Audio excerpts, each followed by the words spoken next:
What if I told you that the worst wounds I ever suffered never bled, that they didn't leave visible scars, yet changed the way I breathed, the way I walked, the way I dared to trust people?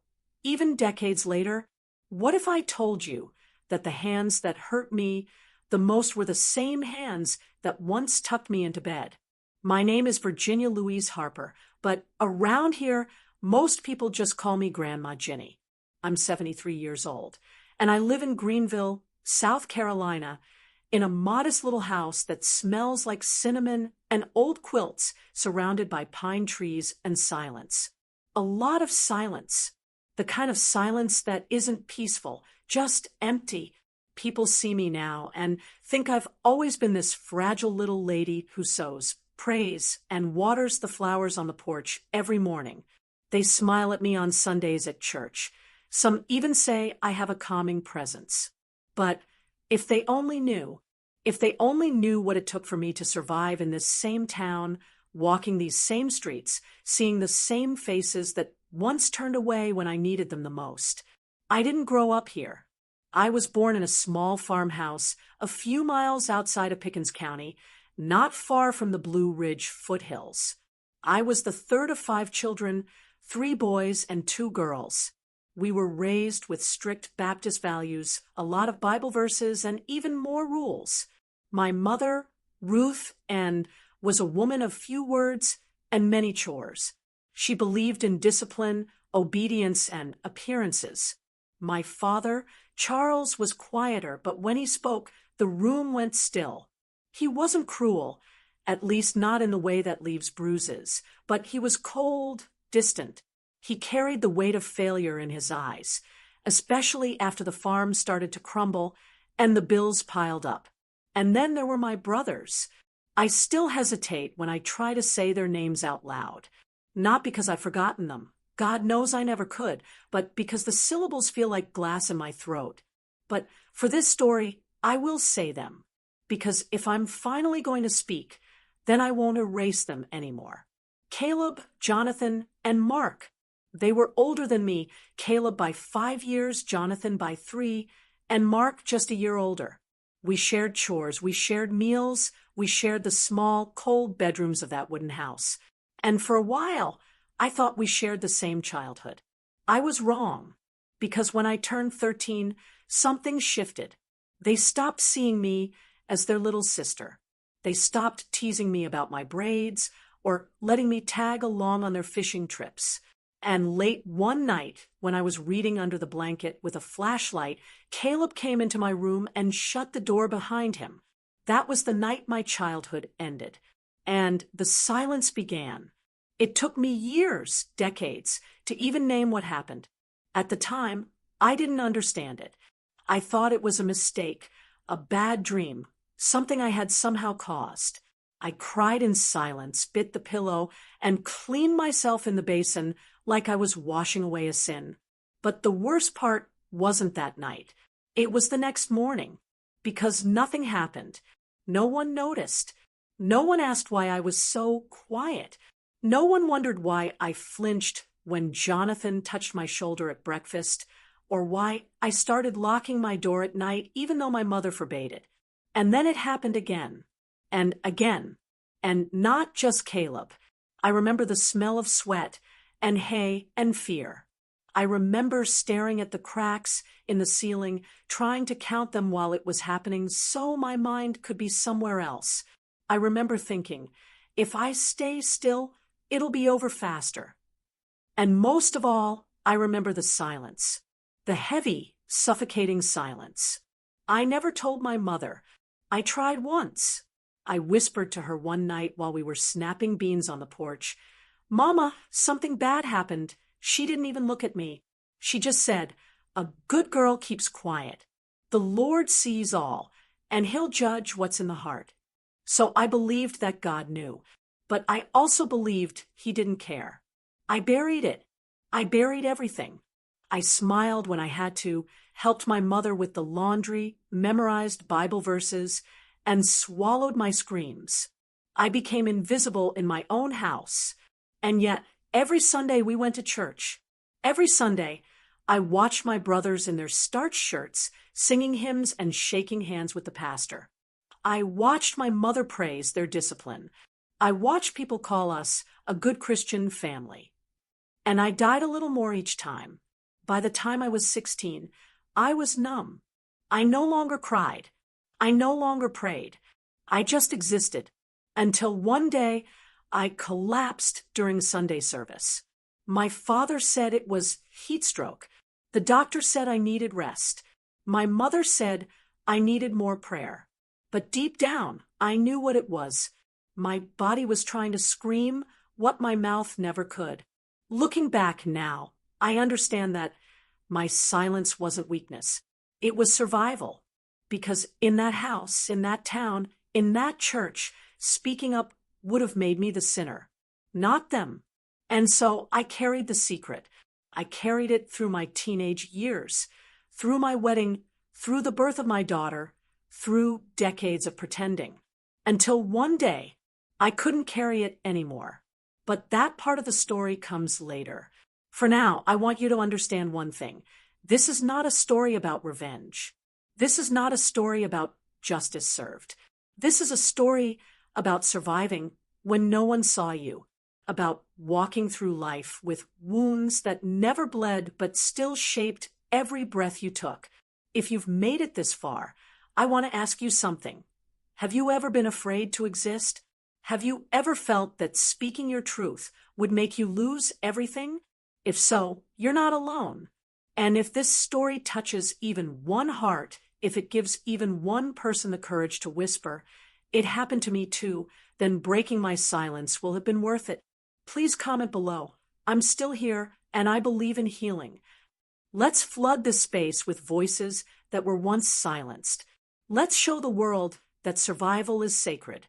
Don't forget to like this video, subscribe to the channel, and stay with us, because I'm not the only one with a story. And some of them might sound a lot like yours. With trembling hands, Grandma Ginny, I was only 13, but my bones already knew fear. That night, when Caleb walked into my room without knocking, the silence that followed was louder than any scream I could have made. My heart pounded so loudly I thought it might echo through the walls, but no one heard it because no one wanted to. He smelled of hay and sweat and something bitter. I had seen him angry before, seen him throw tools when the cattle got loose, seen him punch walls when the harvest was poor. But this was different. This wasn't rage. It was something else. A hunger I didn't yet understand. He sat at the edge of my bed, placed one hand over my leg like it was nothing, like he had the right. I remember the way his fingers pressed into my thigh, just enough to hurt, just enough to say, "You belong to me." I didn't scream. I wish I could say I did, but I didn't. My throat closed up. My body froze. I shut my eyes so tight I saw stars. When it was over, he said nothing, just got up, smoothed down his jeans, and walked out, like I was nothing, like it hadn't happened. The room smelled like him for days. I didn't change the sheets. I couldn't. It was like my soul was stuck in that fabric, soaked in shame. I lay there every night, staring at the ceiling, afraid to sleep. I tried praying, but the words felt hollow. I whispered Psalm 23 over and over like a spell. Yeah, though I walk through the valley of the shadow of death. But what do you do when the valley is your own home? The next morning, Mama made cornbread and eggs. Daddy was already outside working on the tractor. Caleb sat across from me at the table, eating like nothing had happened. He looked me in the eye. He smiled, and I knew I was alone. There would be no rescue, no justice, no one to cry to. And then came Jonathan. He was different, softer, calmer. But when he came into my room a week later, he said, "Caleb said you didn't fight." That's all he said. And then he did what he came to do. I learned then that monsters don't always growl. Sometimes they whisper. Sometimes they look like your brother. Sometimes they kiss your forehead before they leave the room. I began to live in silence. a silence so thick it became part of me. I stopped humming when I cooked. I stopped talking at the dinner table. Mama said I was going through a mood. Daddy said nothing at all. And then Mark joined in. He was the youngest of the boys, only a year older than me. I had trusted him the most. He used to read me Bible stories at night. He used to sneak me bits of jam when Mama wasn't looking. But he didn't hesitate. He didn't stop. He cried afterward. He said, "I didn't want to. Caleb made me." I believed him. That was my first sin against myself. Believing him. Because that night, I hugged him while we cried together. I hugged my abuser because I was so desperate for someone to say they didn't mean it. So desperate to believe that there was still some good left in our home. But there wasn't. Not for me. From that point on, it became a routine. They took turns. It became normal. Not in the way that you accept it, but in the way that your soul splits and one part of you floats above, watching, detaching. I became good at leaving my body, at pretending it was someone else. Sometimes I imagined I was someone on the other side of the world. Sometimes I imagined I was dead. But most of the time, I just imagined I was invisible. One night, I bled. Badly. I soaked the sheets. I thought I was dying. I didn't tell anyone. And then Mama came in the next morning, saw the blood, and said, "About time. Now you're a woman. You'll be married soon." I remember thinking, "God, please don't let it be one of them." She didn't ask if I was okay. She didn't ask where the pain was. She didn't ask anything. That was when I knew. She knew. She had to. No mother is that blind. But she looked the other way. Maybe because she couldn't handle the truth. Maybe because in her mind it was easier to believe I was lying than to accept what her sons were. So I began to disappear. Not physically. No, I was still there, doing chores, going to school, attending church. But my spirit shrank. My laughter vanished. I avoided mirrors. Because when I looked in the mirror, all I saw was filth. Not theirs. Mine. I believed it was mine. I started to pray again. Not for salvation. Not for forgiveness. I prayed to die. Every night, I begged God to take me. I said, "Lord, I won't ask for heaven. Just let it stop. Let me sleep and not wake up." But he didn't. Or maybe he couldn't. Or maybe he wasn't listening. That's when the anger came. It was quiet at first, like an ember. I was never allowed to be angry. Good girls aren't angry. Southern girls keep their voices sweet and their knees together. But the anger came anyway.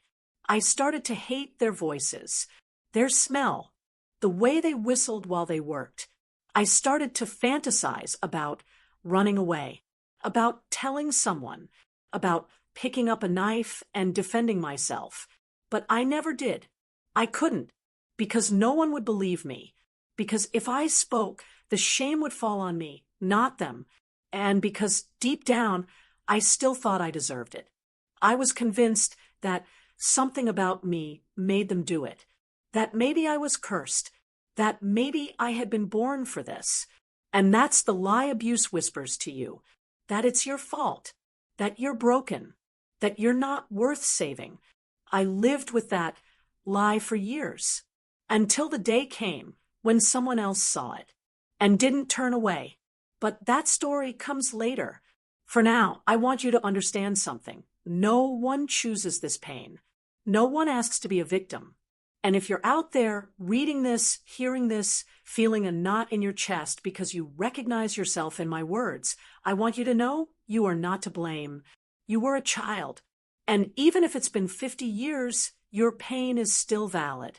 Your story still matters. Please, if you're still with me, comment below. I see you. I believe you. I am you. Because sometimes healing begins not with answers, but with being heard. And you are being heard right here, right now, with love, Grandma Ginny, it's strange how in a town so small, a church can feel even smaller. Our church was called First Baptist of Greenville, a white clapboard building with a pointed steeple and creaky wooden pews that smelled of lemon polish and old Bibles. I grew up there. My earliest memories were tied to that sanctuary, singing hymns off-key, falling asleep during sermons, watching my mama's hands folded in prayer. It was supposed to be a place of refuge. But for me, it became another prison. After the nights with my brothers began, church became unbearable. I hated Sundays more than any other day. Not because I didn't love God. I did, or at least I tried to, but because it was the day I had to pretend the hardest. Pretend I was clean. Pretend I was loved. Pretend I believed. The worst part was communion. Sitting there, passing the little silver tray of wafers. I would feel like fire was crawling up my throat. "This is my body broken for you," the pastor would say, and all I could think was, me too. My body was broken, but no one passed around a tray for me. No one bowed their head for my suffering. We were a respected family in the congregation. My mother sang in the choir. My father was on the deacon's board.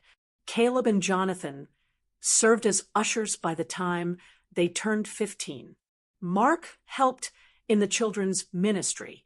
People said we were a shining example of Christian values. They didn't see the bruises under my sleeves. Or maybe they did and chose not to, because when a family looks good on the outside, people are quick to look the other way. They don't want to believe that evil can hide in a smile, that the boy who hands out hymnals can also destroy his sister in the dark. One afternoon, after a Wednesday night Bible study, I stayed behind to ask Pastor Raymond a question. I was 15. He was in his 60s. White hair, glasses, always smelled like peppermint and tobacco. I'd admired him as a child. I thought maybe, just maybe, he could help. I stood in front of his office, knees trembling. My palms were slick with sweat. I didn't know how to begin. So I said something vague. I think something bad is happening at home. He looked up from his desk, blinked slowly, and said, "Well, Virginia, bad things happen everywhere. But if you pray hard enough, the Lord will deliver you." I nodded. That was it. That was all. No follow-up. No concern. No call to my parents. No prayer. Just dismissal. Like I was just another teenage girl with too many feelings and not enough faith. I walked home that night, crying so hard I nearly threw up in the ditch. That was the last time I asked for help for a long, long time. Because if even God's messenger wouldn't listen, what chance did I have? At 16, I started dating a boy from the next town over. His name was Thomas Greer. He had shaggy brown hair, a crooked smile, and hands that trembled when he got nervous. He wasn't like my brothers. He was gentle, kind. He said I was beautiful, even when I didn't believe it. I didn't tell him what happened to me. I couldn't, but I thought maybe, just maybe, he could be my escape. We dated for a year. He proposed on my 17th birthday, and I said yes, not because I was in love, but because I needed out. We got married the following summer. My parents smiled in the church pews. My brothers wore suits and shook hands. Everyone said it was a blessed union. No one knew that I was shaking in my wedding dress, not from nerves, but from panic. I thought marriage would free me. It didn't. Not right away. Because even after I moved out, the memories followed me. The shame followed me. The fear of touch, the distrust, the nightmares. I brought all of it into my marriage. Thomas tried. God bless him, he tried. But I was broken in ways he couldn't fix. I flinched when he touched me. I cried after intimacy. I pushed him away more times than I can count. And then I got pregnant. That should have been a joyful moment. For most women, it is. But for me, it was terror. Because the moment I saw that pink line, I didn't think, I'm going to be a mother. I thought, what if it's a girl? And it was. Her name was Emily Grace Greer, 7 pounds, 2 ounces, born on a rainy night in October. She looked just like me, same dark eyes, same dimple on the left cheek, same tiny birthmark behind the ear. And I made a vow that night, while holding her in my arms under the sterile light of the hospital room. I will protect you, no matter what. I swore she would never go through what I did. I swore no one would ever touch her without her permission. I swore she would grow up in a home where she felt safe, heard, cherished. But how do you protect someone from ghosts? Because even though my brothers were no longer near, their shadows were. They whispered in the back of my mind. They hovered over my marriage, my motherhood, my every decision. I watched Emily like a hawk. I never let her out of my sight. I was terrified of sleepovers, terrified of letting her be alone with anyone, even her own father. I knew Thomas would never hurt her, but trauma doesn't listen to logic. Trauma builds walls. Thick, high cold walls. And I lived behind them. Church didn't help anymore. I stopped going. Too many memories. Too many God will heal sermons from people who didn't know what it was to beg for healing and hear only silence. So I stayed home. I rocked Emily on the porch. I planted flowers. I baked pies. I tried to be the mother I never had, but there was always a part of me missing, because I had never said it. Not out loud, not to anyone. And then one day, it almost happened again. But not to me, to Emily. She was 7, and she came home from school crying, saying one of the neighbor boys had followed her into the woods during recess and pulled her dress. Nothing happened, thank God, but it was enough. Enough to break the dam inside me. I collapsed in the hallway. I screamed. I told Thomas everything that night. Every horrible, hidden piece. Every name. Every detail. And he wept. He wept for me like no one ever had. He didn't ask why I waited. He didn't blame me. He just held me. And in that moment, I realized I wasn't alone anymore. But saying it once wasn't enough. There was still more to unpack. Still more to forgive. Still more to face. That journey would take years, but it began there, with one confession, and one man who chose to believe me. There's a kind of silence that screams. It's the kind of silence that fills your lungs when you want to cry, but can't. The kind that eats at your stomach when everyone else at the dinner table is laughing, and you're just existing.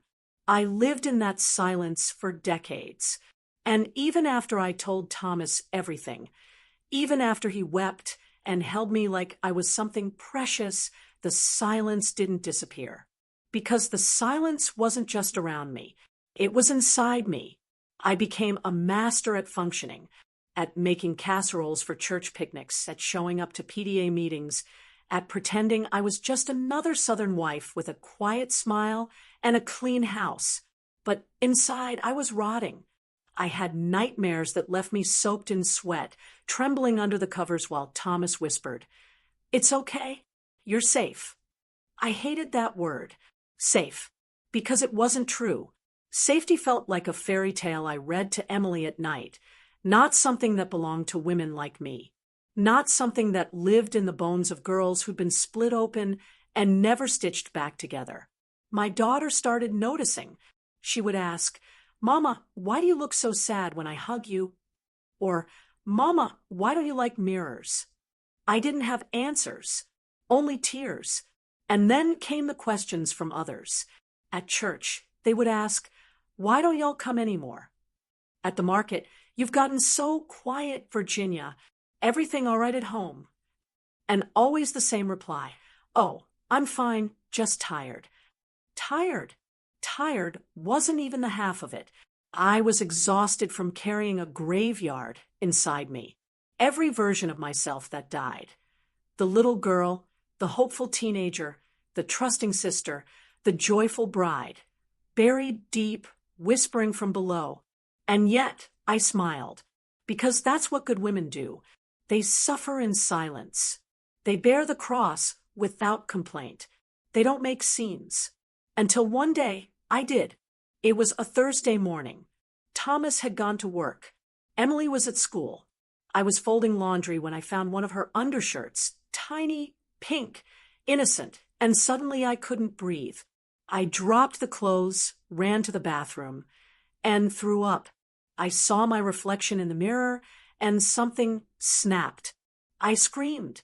Not a little scream, not a tearful sob, a guttural, animal scream that clawed its way out of my chest like a demon escaping. And then I started hitting the mirror with my fists, over and over, until the glass shattered, until my hands bled, until the silence bled out with it.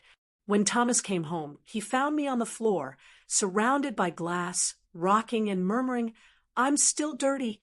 I'm still dirty." He didn't speak. He just sat beside me and cried. That night, he called a counselor, a woman named Dr. Marcia Ellison, mid-50s, soft-spoken, wore glasses on a chain around her neck. She didn't rush me. She didn't pity me. She just listened. And for the first time in my life, someone listened without turning away. The sessions were hard. I'd sit on that worn couch, fingers digging into my palms, trying to find the words for things that had never had names. She asked me, "When did the shame begin?" I told her, "When Caleb first touched me." She shook her head gently and said, "No, Virginia, the shame didn't start with you. It started with them, and they passed it to you. It doesn't belong to you." I wanted to believe her, but shame has claws. It burrows deep. It tells you that you were complicit, that you should have run, screamed, told someone, fought harder. It doesn't care that you were a child. It doesn't care that you were terrified. It only cares that you're quiet. And I had been quiet for too long. So I began to write. Dr. Ellison suggested it. She said, "Put it on paper. All of it. Let the pages carry what your body can't." So I did. I wrote about the nights, about the hands, about the betrayal, about Mama's silence, about Pastor Raymond's empty advice, about the dreams that died in that little bedroom on West Laurel Street. At first, it was like bleeding, raw, painful, relentless. But then something shifted. The more I wrote, the lighter I felt, like each word pulled a splinter from my soul.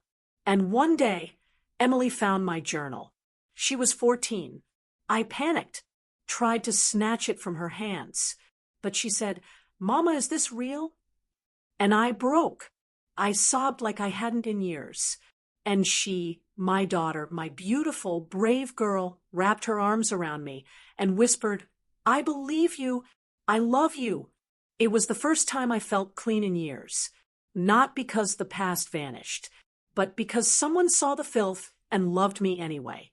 Emily began asking questions about trauma, about silence, about survival. And I answered, honestly, painfully. And she listened. She didn't judge.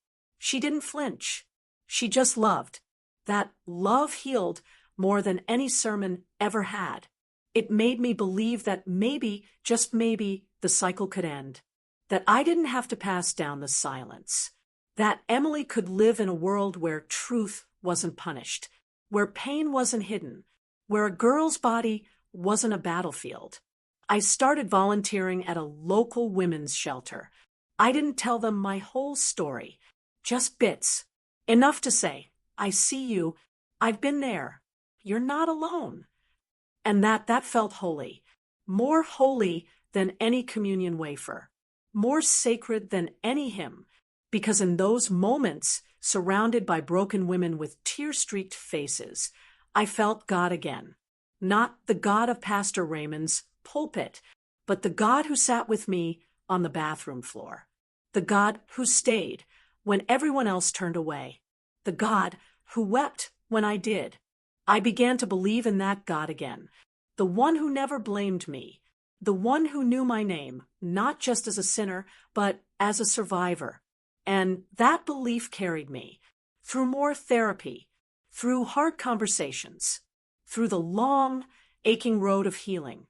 It's not over. Healing isn't linear. There are still nights when I wake up gasping, still moments when shame creeps in like fog. But I fight now. I speak now. I write now. And I tell every woman who listens, you are not what they did to you. You are what you survived. And I believe that with all my broken, mended heart. I thought I had broken the cycle. That was the promise I made to myself the night Emily was born, when I held her tiny body against my chest and whispered that nothing and no one would ever hurt her the way I had been hurt. But life has a way of finding the cracks in even the strongest walls. Emily was 16 when I first saw the signs. It started with small things, her avoiding eye contact, locking her bedroom door, flinching when Thomas reached to hug her after dinner. At first, I thought it was just adolescence. Hormones, mood swings. Teenagers become strangers sometimes.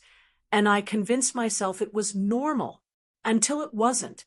One evening, I found her in the laundry room, sitting on the floor with her knees drawn to her chest, sobbing. Her favorite blouse was torn, and her hair looked like it had been pulled. When I asked what happened, she just kept saying, "I'm fine, Mama. It's nothing." But I knew that voice. It was my voice, the one I used when my mother asked if I was okay, the one that lied to keep the peace. I sat beside her and held her hand. I didn't press. I just waited. And eventually, the words came. Between sobs, Emily told me about Coach William, her gym teacher.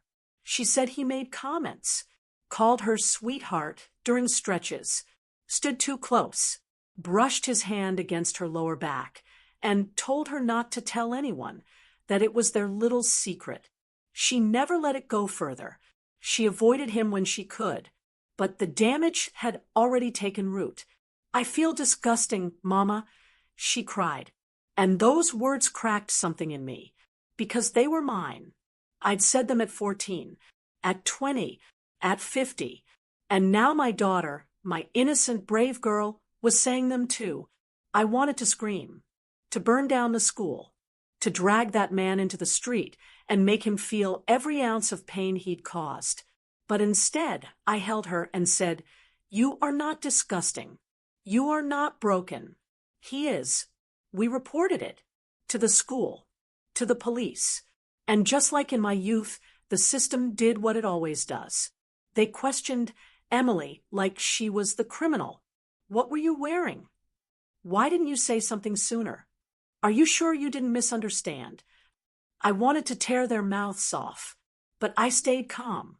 For her, we pushed, we fought, we found other girls, other stories.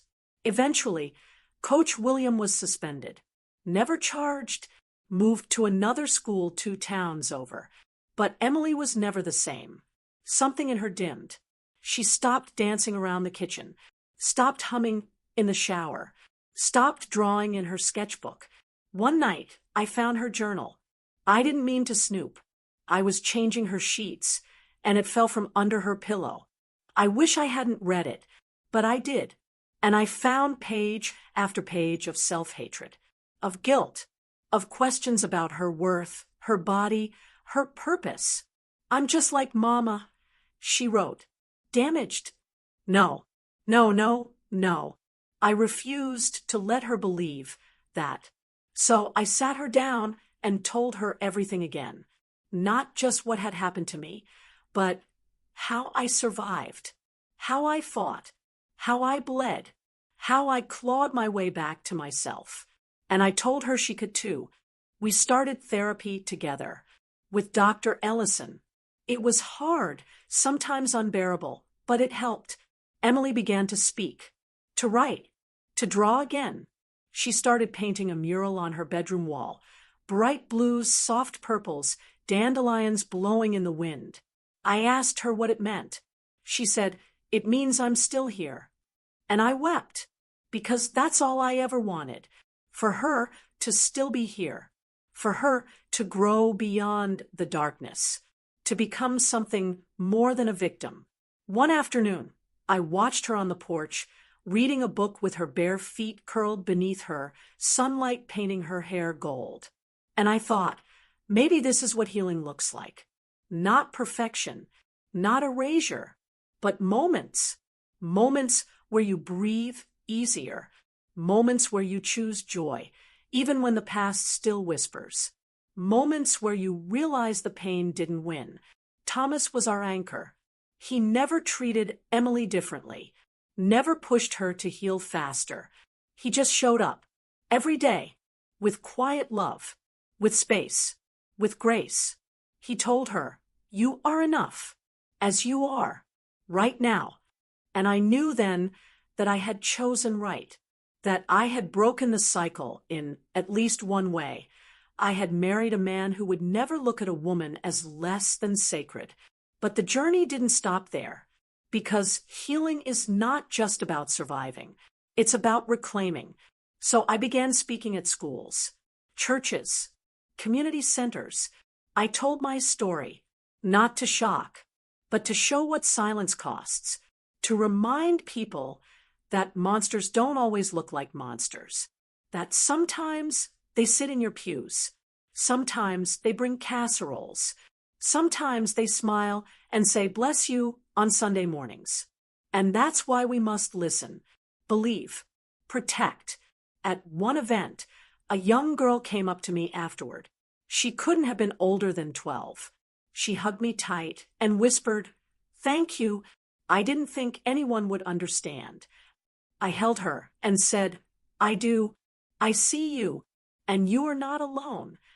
That's why I keep speaking, why I keep writing, why I keep telling Emily, your voice matters. Because for too long, mine didn't.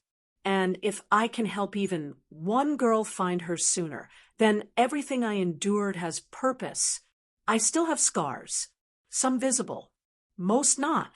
But I wear them differently now, not as shame, but as armor, as proof that I lived, that I fought, that I endured, and that I will not be silent ever again.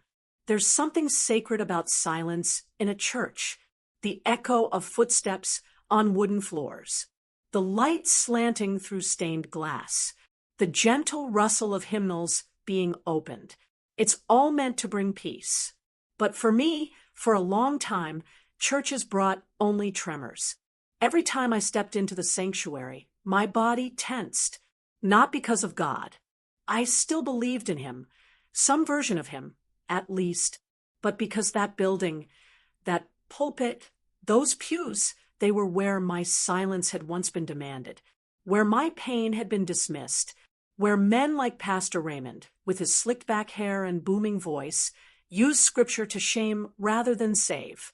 After Emily began healing, after we both started breathing a little easier, I thought maybe, just maybe, it was time for me to return.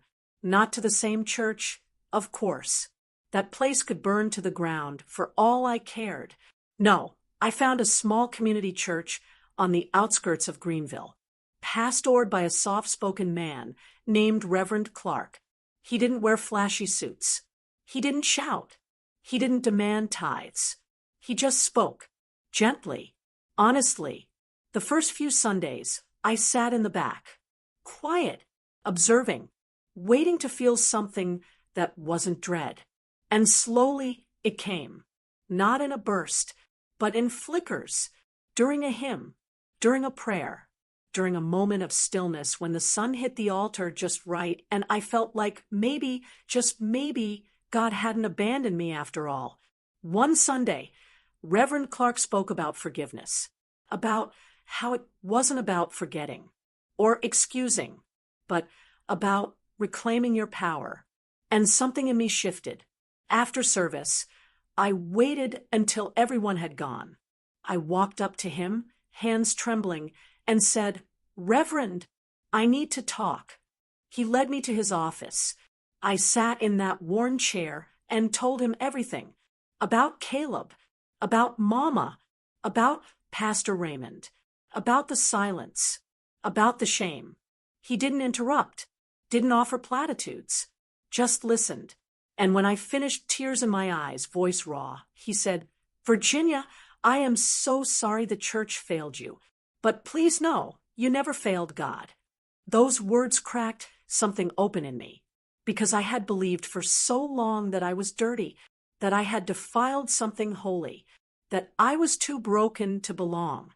But maybe I had been holy all along, not because I was pure, but because I had survived. Reverend Clark asked me something then. He said, "Would you be willing to share your story? Not in detail, just your truth, during our women's fellowship next month." I froze. Every part of me wanted to say no, to run, to hide. But another part, the part that had clawed her way out of silence, nodded, and so I said yes. The night of the event, I wore Emily's blue scarf. For strength, for courage. I stood at the front of that modest hall, hands trembling, voice shaking, and I said, "My name is Virginia Louise Harper. I'm 82 years old, and I am a survivor of abuse, not by a stranger, but by someone in my family. And for decades, I was told to be quiet, to pray more, to forgive and forget. But I'm here to tell you, you don't have to stay silent. You are not alone." There was a moment of stillness, and then the tears came, not just mine, but from the women in the room, older women, younger women, women who had worn their Sunday best and carried silent wounds beneath it. One by one, they approached me afterward. Some hugged me, some just held my hand. One woman, probably in her 70s, whispered, "It happened to me too, in 1953. I never told a soul." And I realized we were everywhere, hidden in plain sight, holding casseroles, singing hymns, smiling through pain. And I knew then this was my ministry, not preaching, not quoting verses, but being a living, breathing testimony that survival was possible, that joy was possible, that reclaiming your voice didn't mean you had to shout. It just meant you had to stop whispering lies to yourself. Emily was there that night. She watched from the back, eyes glistening, hand over her heart. And afterward she said, "Mama, I've never been prouder." I clung to that because for so long I had believed that motherhood meant protecting her from all harm, but maybe it also meant showing her what strength looked like in the aftermath, what truth looked like after years of lies. Reverend Clark invited me to speak again and again, and soon women began asking me to coffee, to lunch, to sit with them while they finally said aloud the things they'd buried for decades. One woman, Lorraine, told me her pastor had silenced her when she confessed abuse at 15. "Don't ruin a man's reputation," he'd said, as if reputations mattered more than souls, more than little girls, more than truth. And I burned with righteous anger, but I also burned with purpose, because now I had a voice, and I wasn't afraid to use it, not for vengeance, but for justice, for healing, for every girl who ever sat in a pew and wondered if God had abandoned her. He hadn't. Men had. The church had. But not God. Never God. And now I made it my mission to bridge that gap, to remind women that faith and trauma could coexist, that healing didn't require erasing your story, but embracing it. One Sunday, I stood before the congregation, men and women, and I told them plainly, the church is not a building. It's not a man in a suit. It's not a sermon. The church is us, and we must choose to be safe for one another, to believe, to protect, to heal. There was silence, and then applause, not because I was eloquent, but because truth resonates, because pain is universal, because healing is contagious when we're brave enough to share it. That night, Emily curled up beside me on the porch. We watched the stars, and she said, "Mama, do you think God hears us now?" And I smiled, because I think he always did, even in the silence, even in the screams, even when I thought I was too filthy to be heard. He was there, in the tears, in the rage, in the trembling voice that finally said, "No more." And in that quiet night, with my daughter beside me, I felt more church than I ever had inside four walls. Because the Spirit wasn't in the building. It was in the truth. And truth had finally set me free. There's a strange kind of peace that comes when you believe you've finally outrun your past. You tell yourself the worst is behind you, that the shadows have receded, that the whispers no longer carry your name. But trauma is a cunning guest. It slips into your quietest moments, your safest places. And sometimes, just when you think you've found peace, it knocks on your door with a familiar voice. It had been nearly 10 years since I last saw Caleb, or heard from him, after Emily's healing began, and after I found my own voice again. The world felt different, lighter. I had built something sturdy and fragile at once, a life held together by truth. Then one crisp autumn morning, the mail arrived. Among the bills and grocery store flyers, there was a cream-colored envelope with no return address. Inside was a wedding invitation. Caleb Harper and Marian Jensen invite you to join them. My stomach flipped. My hands trembled. I hadn't spoken Caleb's name aloud in years. And suddenly it was there, in ink, calling me beloved sister. I sat at the kitchen table, the invitation resting between us like a grenade. Thomas read it, quietly, carefully, and then he looked at me and asked the simplest, hardest question, "What do you want to do?" I didn't know. Part of me wanted to burn it, to pretend it had never arrived. But another part, the one still holding that scared little girl inside, wanted to go. Not to celebrate, but to reclaim space, to look him in the eyes, to show him that I was still here, not broken, not silent, but alive. Emily was furious. "Why would you even consider it, Mama?" she asked, voice sharp. "He doesn't deserve your presence. He doesn't deserve a single breath from you." And she was right. But I wasn't going for him. I was going for me. So I put on my nicest dress, the one with navy blue lace, and pinned my gray curls into a soft twist. I wore the necklace Thomas gave me on our 30th anniversary, the one with the tiny dove charm. We drove 2 hours to the venue, a picturesque barn in the countryside, with fairy lights and mason jars full of wildflowers. It smelled like fresh hay and cider, too pure for what it housed that day. When I stepped inside, time folded, faces I hadn't seen in decades stared, some with pity, some with confusion, some with discomfort. No one expected me to come, least of all Caleb. He stood near the altar, adjusting his boutonniere. When our eyes met, he froze. I felt his breath catch. Good. I walked slowly, deliberately, until I reached my seat near the back. No one spoke to me, not until Marian approached. She was young, pretty, oblivious. She smiled and said, "You must be Virginia. Caleb told me so much about you." I almost laughed. What had he told her? That he used to sneak into my room? That he stole my childhood and buried it under sermons and Sunday school? I just smiled and said, "I'm sure he did." The ceremony began, and as they exchanged vows, I watched Caleb, watched the way he avoided looking in my direction, watched the twitch in his jaw when the pastor mentioned integrity and protection, watched how Marian beamed, unaware of the man beside her. When it was over, I stood, and for a moment I considered leaving without a word. But then I saw Caleb by the refreshments table, alone, and something in me said, no more.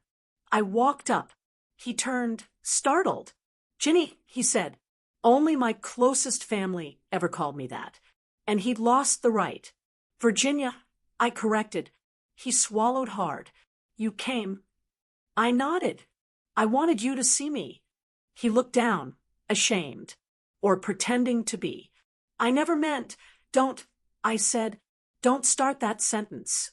Not here. Not ever. He nodded. I'm sorry, he whispered. The words hung there, useless, like a lock with no key. I don't forgive you, I said. His eyes met mine. I might, one day, for my sake, not yours, but not today. He didn't respond.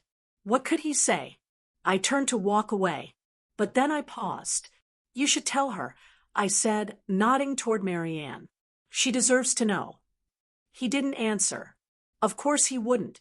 Cowards rarely do, but I felt lighter as I walked back to the car. Not because anything had changed, but because I had taken back something that was mine. My voice, my power, my choice. That night, Emily curled beside me on the couch. She didn't ask how it went. She just held my hand. And I realized for the first time I wasn't walking alone. The girl I once was had a new protector now. Me. And that girl, she was proud. There comes a moment in every survivor's life when she stops asking permission to exist, when she stops wondering if it's okay to take up space, to speak loud, to want joy. For me, that moment came not in a church, not in a courtroom, not even at Caleb's wedding, but in the simplest, most unexpected place, a grocery store. It had been a week since the wedding. Emily had gone back to her own place. Thomas had returned to his garden routine, talking to his tomatoes like they understood him. And I was trying to breathe again, trying to reassemble all the pieces that had been shaken loose. One afternoon, I stopped by the small grocery store in our neighborhood, the kind with creaky floors and smiling cashiers who know your name. I was reaching for a jar of peach preserves when I heard it. A laugh. Familiar. Acidic. Cold. I turned. There she was. Sister Beatrice. From the old church. The woman who had once scolded me for wearing lipstick. Who had whispered judgment when I cried too long during altar calls. Who told me to offer my suffering up to God. She hadn't aged a day in spirit. Still wore her judgment, like perfume. And she saw me. I knew she did. Our eyes met, and for a moment she hesitated. Then she approached. Virginia, she said, too sweet. I haven't seen you in years. I heard you've been through some things. I nodded. I have. She pursed her lips. Well, I do hope you found forgiveness. The Lord works in mysterious ways. There it was, that same spiritual bypassing, that same holy dismissal. I could feel my hands tremble, but I wasn't that girl anymore. I looked her dead in the eyes and said, forgiveness is between me and God, not for men who abused their power, not for those who stayed silent. She blinked, taken aback.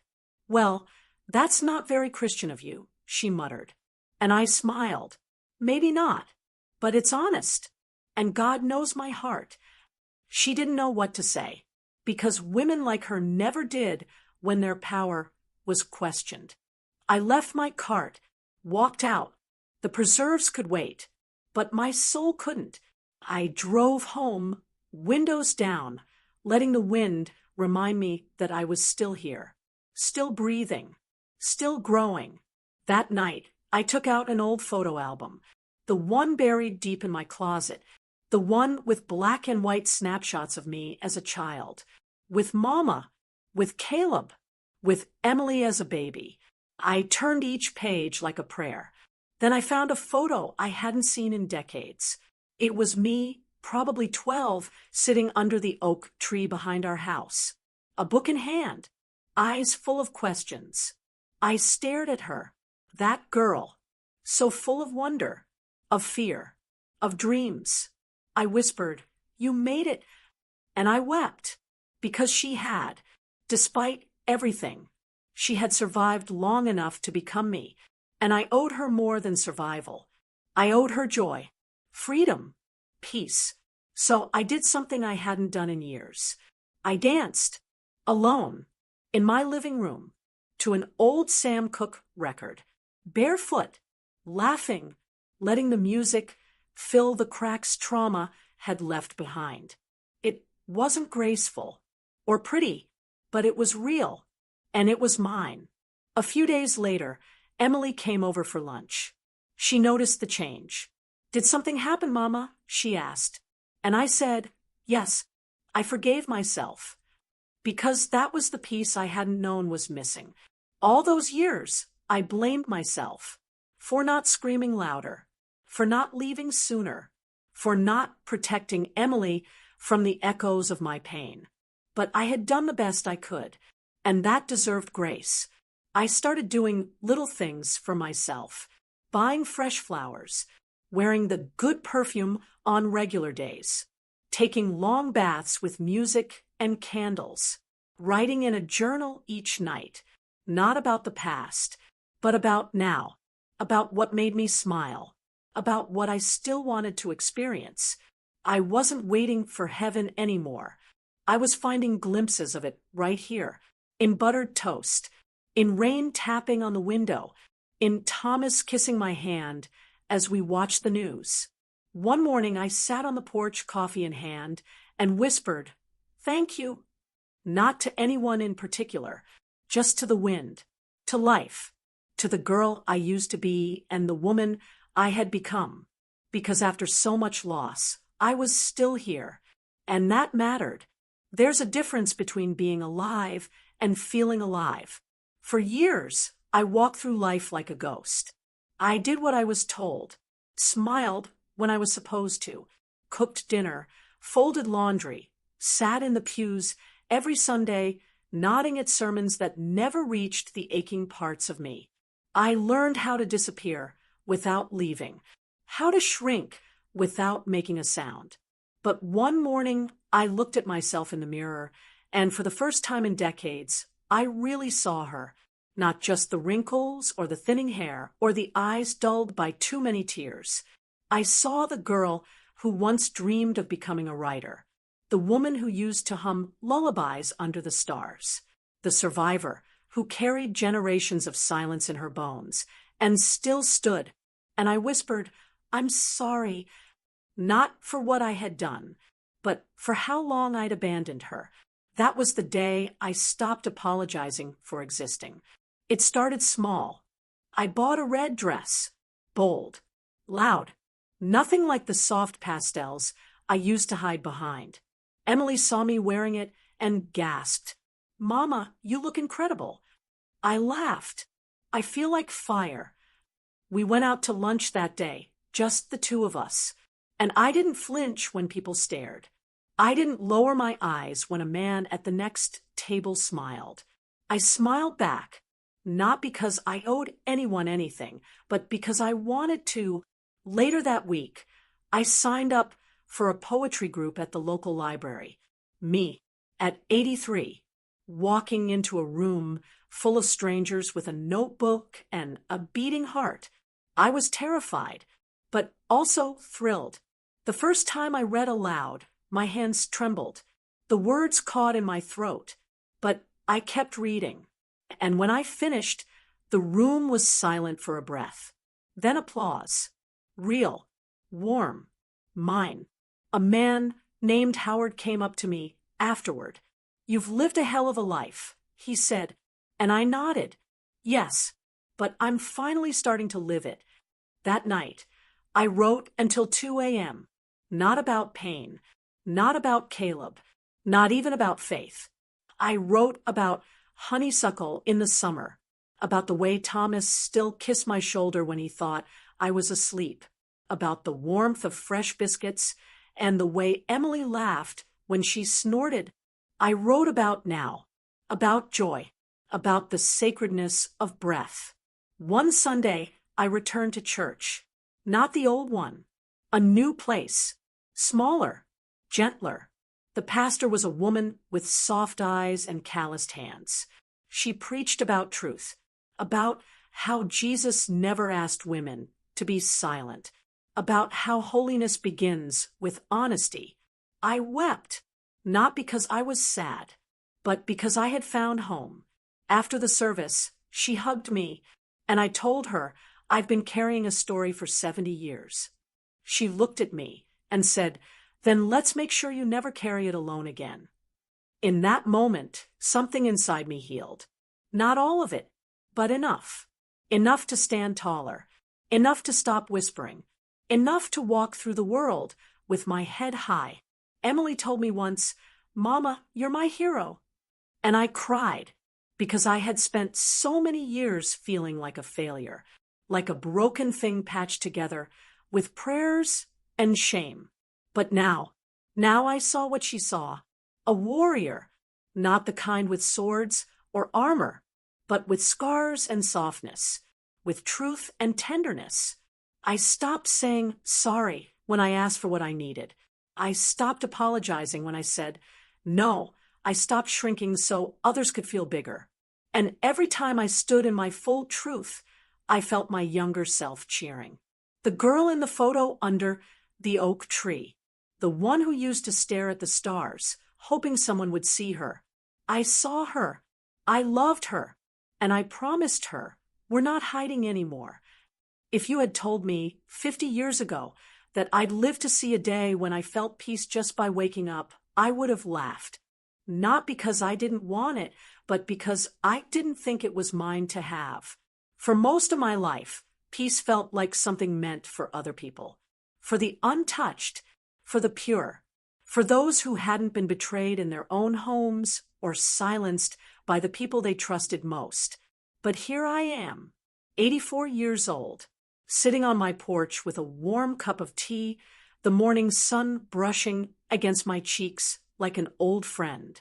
And I feel it, not the absence of pain, but the presence of wholeness, a life that's mine, a story that belongs to me, no longer rewritten by shame or silence. I wish I could go back and hold the girl I was, the one who hid under the sheets while Caleb's footsteps echoed down the hallway, the one who screamed into her pillow so Mama wouldn't hear, or so she could pretend not to, the one who thought her body was cursed and her voice was a sin. I would hold her and whisper, "None of this is your fault. You are not dirty. You are not broken. You are loved." But since I can't go back, I live forward with her in my heart. These days, I talk more freely. When I see young women at church who walk with their heads down, I pull them aside and say, "You are not what happened to you. You are who you choose to become."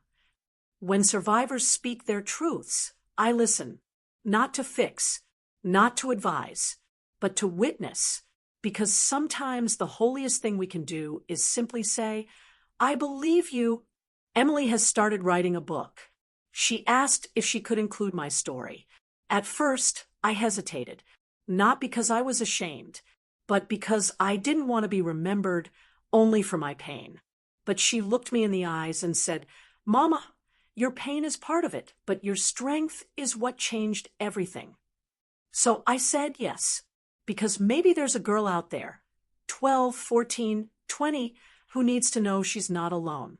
Maybe she'll read my story and realize she can survive too. Maybe she'll start healing sooner than I did.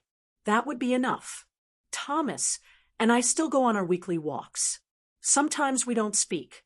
We just hold hands and let the silence say what words can't. He tells me I hum in my sleep now, like I did when we first married. That's how I know the healing has settled into my bones. It's not loud. It's not dramatic. It's steady, like waves smoothing out sharp stones over time. A few weeks ago, I was invited to speak at a women's retreat.